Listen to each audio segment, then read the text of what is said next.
राजस्थान की वो धरती जहाँ की तेज धूप हौसलों की भी परीक्षा लेती है। इसी तपती हुई जमीन पर एक गरीब किसान रहता था। नाम था हरदेव। हरदेव के पास थोड़ी बहुत जमीन थी, लेकिन ना पक्का घर था और ना ही बैंक बैलेंस। उसके पास अगर कुछ था तो बस 2 सूखे हाथ, कुछ पुराने बीज और दिल में बसी श्याम बाबा की अटूट आस्था। हर सुबह अंधेरे में ही उठकर वो खेत की ओर जाता। हल उठाने से पहले मिट्टी को माथे से लगाता और कांपती आवाज में कहता, श्याम बाबा, आज भी तेरे भरोसे ही आया हूं। अगर तू साथ है तो ये मिट्टी भी सोना बन जाएगी। लेकिन उस साल किस्मत जैसे हरदेव से रूठ गई थी।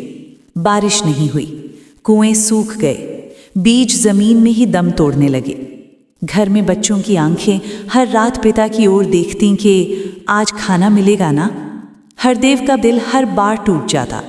पत्नी चुपचाप आधी रोटी बच्चों को दे देती और खुद पानी पीकर सो जाती। एक रात हरदेव ने अपनी पत्नी को खामोशी से रोते देखा। वो बाहर आंगन में बैठ गया, आसमान की ओर देखा और पहली बार उसकी आस्था भी कांप गई। वो फूट फूट कर रो पड़ा, बाबा, मुझसे गलती क्या हो गई? मैंने तो कभी किसी का हक नहीं छीना।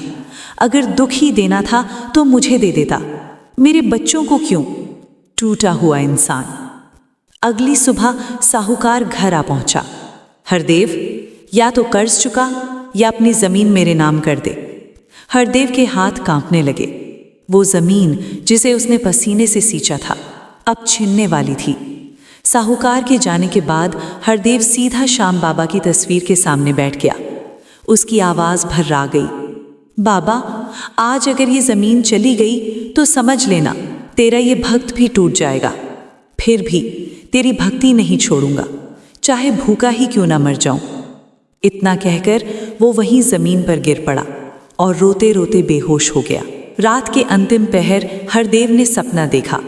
एक दिव्य प्रकाश, नीले घोड़े पर सवार श्याम बाबा स्वयं उसके सामने खड़े थे। बाबा की आंखों में करुणा थी। उन्होंने कहा, हरदेव, जब दुनिया साथ छोड़ दे तभी तो श्याम अपने भक्त को थामता है। तू हार गया था, लेकिन तेरी आस्था नहीं हारी। बाबा ने उसके खेत की ओर इशारा किया, कल सूरज उगेगा तो तू मेरी लीला देखेगा। सुबह जब हरदेव खेत पहुंचा तो उसकी आंखें भर आईं। जहां कल तक सूखी दरारें थीं, वहां आज नमी थी। उसने कांपते हाथों से फिर से बीज डाले। वो खेत में बैठकर बाबा से बातें करता, बाबा, अगर ये फसल भी नहीं उगी तो भी मैं तुझसे नाराज नहीं होऊंगा। दिन बीतते गए और फिर धरती फटकर हरे अंकुर निकल आए। हरदेव मिट्टी में बैठकर बच्चों की तरह रो पड़ा। कुछ ही दिनों बाद आसमान में बादल घिरे, बरसात शुरू हुई।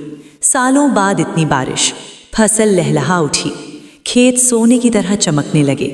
वही साहूकार आज हरदेव के सामने सिर झुकाए खड़ा था। हरदेव ने कर्ज चुका दिया, लेकिन घमंड नहीं किया।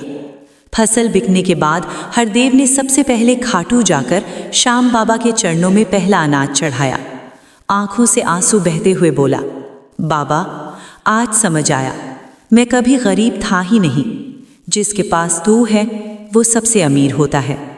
आज भी हरदेव वही सादा जीवन जीता है, क्योंकि वो जान गया था सब कुछ छिन सकता है, लेकिन श्याम की कृपा नहीं।